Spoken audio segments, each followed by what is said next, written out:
कल वैक्सीन वार के प्रमोशन में नाना ने पेला 2 जनों को, एक वो जो जवान फिल्म का जो इतनी हाइप है उसको, और दूसरी वो नेपो किड। उस कॉन्फ्रेंस में नाना पाटेकर से किसी पत्रकार ने पूछा कि आजकल जो मास मूवी बन रही है और क्लास मूवी बन रही है, दोनों के बारे में आप क्या सोचते हो। तो नाना पाटेकर ने एक फिल्म का एग्जांपल देके पेल दिया। उन्होंने बोला, कल एक फिल्म देखने गया था, वो फिल्म इतनी वाहियात थी मेरे लिए कि उसको देखना मेरे लिए औखा हो गया था, मतलब कि बर्दाश्त से बाहर हो गया था। आधी फिल्म चलते हुए मुझे बाहर आना पड़ा।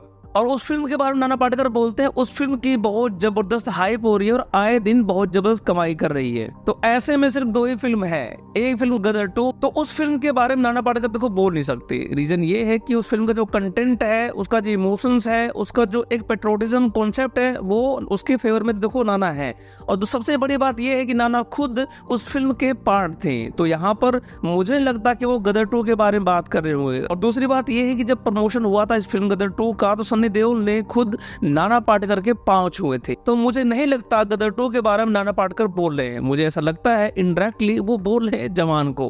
और नाना पाटेकर कह रहे हैं ये फिल्म लोगों पे थोपी जा रही है, और ये बात बहुत हद तक सही भी है, क्योंकि पूरे देश में, पूरे भारत में एकमात्र मूवी वही रिलीज हुई और वही चल रही है। अब सोचो, ऑडियंस के सामने ऑप्शन ही नहीं है उसके अलावा कोई और फिल्म देखने का, तो मजबूरी में ऑडियंस वो फिल्म देखेगी। तो इस तरह नाना पाटेकर का कहना बिल्कुल सही है, वो फिल्म बिल्कुल थोपी जा रही है। वो कहते हैं ना, फांसी देने से पहले उस मुजरिम से उसकी अंतिम इच्छा भी पूछी जाती है, लेकिन यहाँ पर बॉलीवुड ऑडियंस से उस मुजरिम से बदतर ट्रीट करता है, जिसकी वो आखिरी इच्छा भी जानना नहीं चाहता कि तुम ये फिल्म देखोगे या कोई और फिल्म देखोगे। तो यहाँ भाई साहब पूरे खेल के मैदान में एक ही प्लेयर है, एक ही बॉलर है, एक ही बैटमैन है और एक ही विजेता है। मतलब सोचो, अगर रेस के मैदान में एक ही घोड़ा हो और उसका कंपटीशन खुद से ही हो, तो कौन जीतेगा? अबे वही घोड़ा जीतेगा, क्योंकि ना उसका दाएं कोई है ना उसके बाएं कोई है। नाना पाटेकर का यहाँ कहना बिल्कुल सही है। और दूसरी बात ये है कि जो नेपो किड जो थोपे जा रहे हैं ऑडियंस पे, उस पे भी उन्होंने बोला कि भाई साहब ऐसा है कि कोई ऐसा एक्टर, मान लो मैं अपने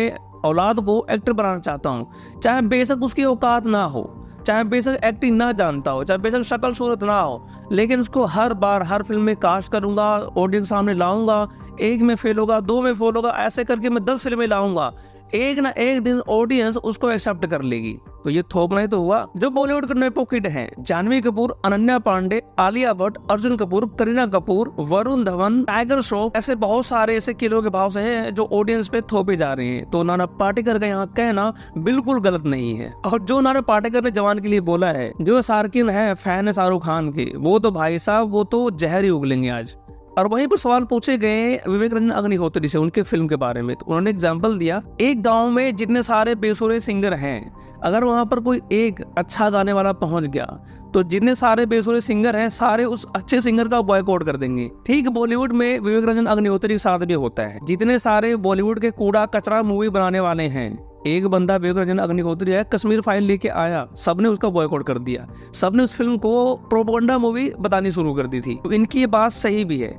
वो बॉलीवुड जो कभी भी अच्छे मुद्दों फिल्म नहीं बनाता, जब भी फिल्म बनाएगा वो कूड़ा कचरा ही बनाएगा। जब भी फिल्में बनाई, हिंदू फोबिक फिल्में बनाई, वॉक फिल्में बनाई, कचरा मूवी बनाई, और ऐसी फिल्मों से वो चाहते हैं कि ऑडियंस उनसे जुड़े। अभी नसरुद्दीन शाह रो रहा था ना, इसलिए तो रो रहा था कि उसकी जो प्रोपेगेंडा वाली मूवियां हैं वो सारी चल नहीं रही हैं, और फिल्में वो चल रही हैं जो गदर 2 जैसी है, द केरला फाइल जैसी, कश्मीर फाइल जैसी, ऐसी फिल्में चल रही है। तो उसको दुख तो होगा, और ये दुख पूरे बॉलीवुड को है, क्योंकि उनकी कचरा और बदबूदार फिल्में ऑडियंस ने देखना बंद कर दिया। तो विवेक रंजन अग्निहोत्री का यहाँ कहना बिल्कुल सही है, गलत नहीं है, कि एक बुरे सिनेमा से इंट्रोड्यूस कराने वाले बॉलीवुड के बीच में कोई जब आ जाता है, अच्छे सिनेमा से इंट्रोड्यूस करा दे ऑडियंस को, तो उसको फूटी आंख नहीं पसंद करते।